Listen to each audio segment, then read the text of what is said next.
मैं आपका दोस्त महफूज बारसी और आप देख रहे हैं SKS वेब न्यूज़। आज मैं उत्तर प्रदेश के ज़िला मुरादाबाद के ग्राम सिसोना में हूं और मेरे साथ बिलारी विधानसभा के विधायक मोहम्मद फ़हीम साहब हैं और आज हम इनसे जानेंगे उत्तर प्रदेश 2022 के चुनाव के बारे में कुछ सवाल। पहला सवाल मैं इनसे करूँगा, फ़हीम भाई से मैं जानना चाहूँगा, जो अब भारतीय जनता पार्टी ने इस टाइम 3 कृषि कानून वापसी करके एक काफ़ी बड़ा बदलाव कर दिया है और ये समाजवादी पार्टी के लिए काफ़ी दिक्कत का सामना भी करना पड़ सकता है, तो मैं जानता हूँ फ़हीम भाई इसके बारे में क्या कहना चाहेंगे। शुक्रिया आपके न्यूज़ चैनल का। और मैं सिसोना गांव में आज आपको, मेरी विधानसभा का सबसे मजबूत गांव है, यहाँ पर मैं आपको ये बताना चाहता हूँ कि जो कृषि कानून का सवाल आपने पूछा है, ये कृषि कानून के सवाल पे तो खुद भारतीय जनता पार्टी खुद ही घिर गई।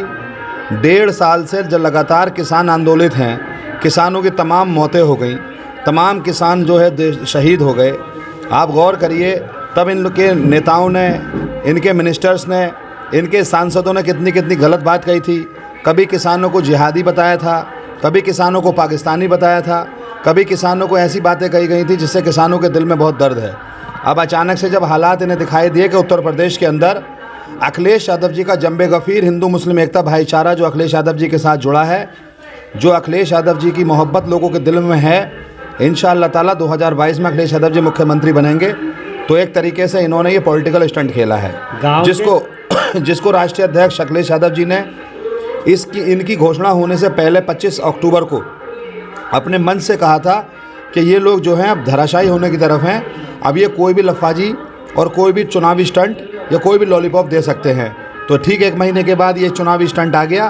तो हम ये कहना चाहते हैं, अभी तो बिल इन्होंने मौखिक तौर पर वापस लिया है। बिल जो होता है वो राज्यसभा में और लोकसभा में पास किया जाता है। इन्होंने विशेष सत्र बुलाने की बात की है, उसमें जो किसानों की सबसे बड़ी मांग है वो MSP की है। दूसरे नंबर पर किसानों का जो गन्ना रेट है उसकी है, और जो किसान मौत हो गई है, जो 800 से ज़्यादा किसान शहीद हो गए हैं, उनके मुआवजे की है। तो ये सारी बातों पर मैं समझता हूँ अभी बात होना बाकी है। और जो ये बात करना चाह रहे हैं, ये तो खुद अपनी बात में घिरे हुए हैं। 3 बिल को ये खुद ही लेकर के आए थे, खुद ही वापस लेने की बात कर रहे हैं। तो पहली बार जब बिल पेश होगा निरस्त होने के लिए, तब उसके बाद बात की जाएगी। अभी तो मौखिक बात की है प्रधानमंत्री ने, इसका कोई अस्तित्व नहीं है, ना इसमें कोई वजन है। एक बात और है इसमें, जैसे जो ज़्यादातर जो हमारे उत्तर प्रदेश की जनसंख्या है 70% अशिक्षित लोग हैं, इसकी वजह से BJP को काफ़ी फ़ायदा होता है। तो इसमें आप क्या कहना चाहेंगे? इसमें ये कहना चाहेंगे, जो लोग शिक्षा के क्षेत्र में काम करना चाहते हैं, जैसे हमारे मंत्री जी आज़म खान साहब, तो ये लोग क्या चाहते हैं कि शिक्षा का क्षेत्र आगे ही ना बढ़े। जैसे यूनिवर्सिटी में आज़म खान साहब हमें कलम देना चाहते हैं, हमें डॉक्टर, कलेक्टर, इंजीनियर बनाना चाहते हैं, ब्यूरोक्रेट्स बनाना चाहते हैं, हमें पत्रकार बनाना चाहते हैं, लेकिन ये पसंद नहीं है ये भारतीय जनता पार्टी को। तो भारतीय जनता पार्टी ने, उनकी कोई खता थोड़ी है। आप ये देखिए कि उनके ऊपर 100 से ज़्यादा मुकदमे लगा दिए, उनके बेटे पे 100 से ज़्यादा मुकदमे लगा दिए, उनकी अहलिया पर, जो हमारी सांसद जी विधायक हैं, उन पर कितने मुकदमे लगा दिए। जब तक वो 60 साल तक हमारी सेवाओं में, सरकारी सेवाओं में प्रोफेसर रही हैं, तब तो कोई इल्ज़ाम नहीं था उन पर। जैसे वो विधायक बनी, सांसद बनी, सारे इल्ज़ाम आ गए। जो बेटे साहब हैं उन पे देखिए झूठे मुकदमे में उन्हें फांस दिया। तो मेरा कहने का मतलब ये है कि ये सरकार शिक्षा के क्षेत्र में करने वाले लोगों को आगे नहीं बढ़ने देना चाहती। उसकी नज़ीर सीधे सीधा आज़म खान साहब है। इस बार जो आप इलेक्शन लड़ेंगे विधानसभा 2022 का चुनाव, तो आजम खान जी के साथ लड़ेंगे क्या उनके बिना ही इलेक्शन लड़ेंगे इस बार? आज़म खान साहब समाजवादी पार्टी के स्तंभ हैं। आज़म खान साहब समाजवादी पार्टी के जनक के रूप में हैं, जिन्होंने पार्टी के नींव के पत्थर हैं। इंशाअल्लाह समाजवादी पार्टी के साथ लड़ेंगे और परवरदिगार ने चाहा 2022 में अखिलेश यादव मुख्यमंत्री बनेंगे इंशाअल्लाह। आजम खान ऐसा तो लग नहीं रहा है जैसे कि वो बाहर आ जाएंगे जब तक इलेक्शन है, क्योंकि इलेक्शन काफ़ी करीब आ चुका। फरवरी के स्टार्टिंग में न हुआ तो मार्च तक इलेक्शन हो ही जाएगा 2022 का चुनाव। इंशाअल्लाह हमें पूरा का पूरा उच्च न्यायालय पे भरोसा है और इंशाअल्लाह ताला न्यायालय से हमें वफा की उम्मीद है। और इंशाअल्लाह ताला बहुत जल्द हमारे बीच में आज़म खान साहब और उनके बेटे अब्दुल्ला आज़म साहब इंशाअल्लाह जल्द। अगली तारीख भी जो मिली है उन्हें 19 दिसंबर के आसपास की मिली है, फिर नेक्स्ट तारीख भी मिलेगी तो उन्हें विधानसभा चुनाव के करीब ही मिलेगी। तो लगता नहीं इस बार वो आप उनके साथ इलेक्शन में एक मंच पे एक साथ रहें। देखिए, परवरदिगार से बड़ी कोई ज़ात नहीं होती और वो जिससे चाहे जहाँ से चाहे इज़्ज़त देता है। लोग आपने फ़िरौन का भी नाम सुना होगा, आपने फ़िरौनियत भी सुनी होगी, आपने तानाशाही भी सुनी होगी, हिटलर शाही भी सुनी होगी, लेकिन रब्बे कायनात की ज़ात से बहुत उम्मीदें हैं हमें। इंशाअल्लाह ताला जो भी डेटें आने वाली हैं, बस 1 या 2 केसेस में ज़मानत रह गई है। लगभग अब्दुल्ला आज़म साहब की सारी ज़मानतें हो गई हैं और माननीय विधायक तज़ीन फातिमा साहिबा घर आ गई हैं।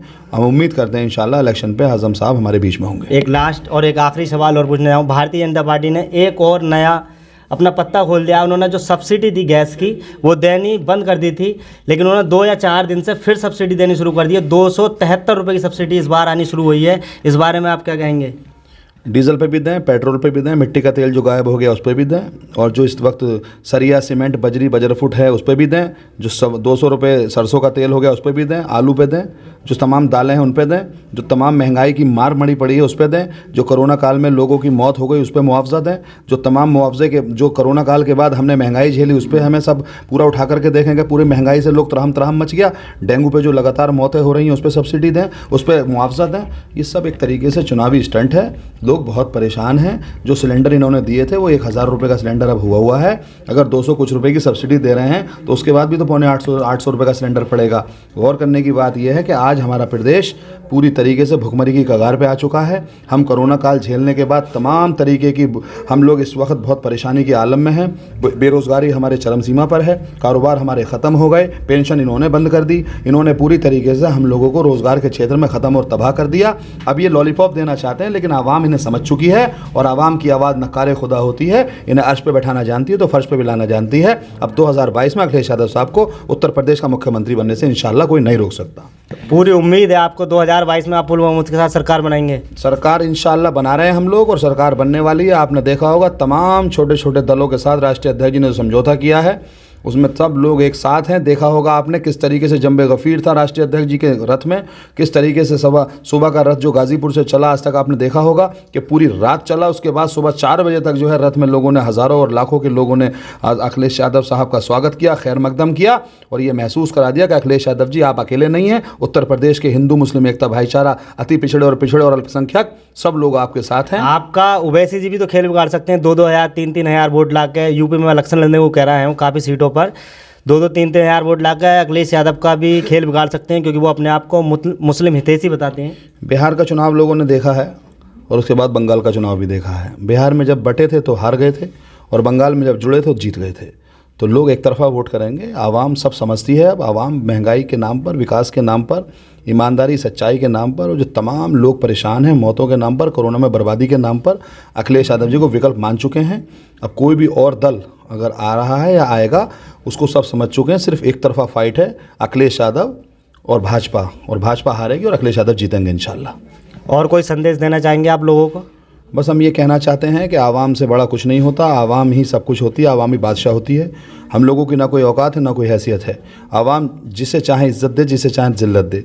हमें अल्लाह की ज़ात पर पूरा भरोसा है कि 2012 से 2017 तक इस विधानसभा में विधायक हाजी इरफान साहब ने जो विकास कार्य किए उसको लोग याद कर रहे हैं। जो तमाम तरीके के विकास की गंगा बहाई 100 नंबर को लोग याद कर रहे हैं। लोहिया, जनेश्वर मिश्र में जो सैचुरेशन गांव हुए तमाम लोगों को विकास हुआ उसे लोग याद कर रहे हैं।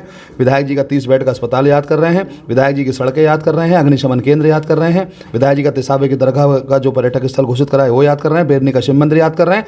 और विधायक जी के ज़माने में जो के फैसले हुए थे, थानों में कभी मुकदमे कायम नहीं होते थे, 300 के 3 साल तक लगातार कोई मुकदमा कायम नहीं हुआ, लोग उस राज को याद कर रहे हैं। तो हम उम्मीद करते हैं, हम आवाम से यही कहना चाहते हैं, एक साथ बंद मुट्ठी कर पूरी ताकत से अखिलेश यादव साहब को मुख्यमंत्री बनाइए, अपनी सरकार बनाइए। रोजगार के क्षेत्र में जो हमारा जिस तरीके से अखिलेश यादव साहब ने कहा है कि 10 लाख लोगों को रोजगार देंगे, 300 यूनिट बिजली फ्री देंगे, शिक्षा मित्रों को नियमित करेंगे, लेखपालों के लिए जो नियमितीकरण करेंगे, जो संविदा पर लोग हैं उनको नियमितीकरण करेंगे, जो 2 लाख रुपये 1 लाख कुछ रुपये ये आवास के लिए दे रहे हैं, अखिलेश यादव की सरकार बनने के बाद 5.5 लाख रुपये आवास देंगे। जो 500 रुपये इन्होंने पेंशन बंद कर दी, इंशाल्लाह सरकार बनने के बाद 1500 रुपये पेंशन देंगे। बिजली के बिल माफ़ करेंगे इंशाल्लाह ताला। और आने वाले टाइम में वो सारे काम होंगे इंशाल्लाह जो विकास के होंगे। रोज़गार बढ़ेगा, नौजवान तरक्की करेगा, माँ बहनों की पेंशन का इंतज़ाम जो इसके लायक हैं, और जो कारोबार है वो तरक्की करेगा। और हम उम्मीद करते हैं इंशाल्लाह सरकार बनेगी। और मैं यही कहना चाहता हूँ, विकास के नाम पर वोट देगा इस बार आदमी, और विकास के नाम पर इंशाल्लाह अखिलेश यादव जी मुख्यमंत्री बनेंगे। बहुत बहुत शुक्रिया पूरी जानकारी देने के लिए। मैं आपका दोस्त महफूज बारसी आपसे विदा लेता हूँ। जय हिंद, जय भारत।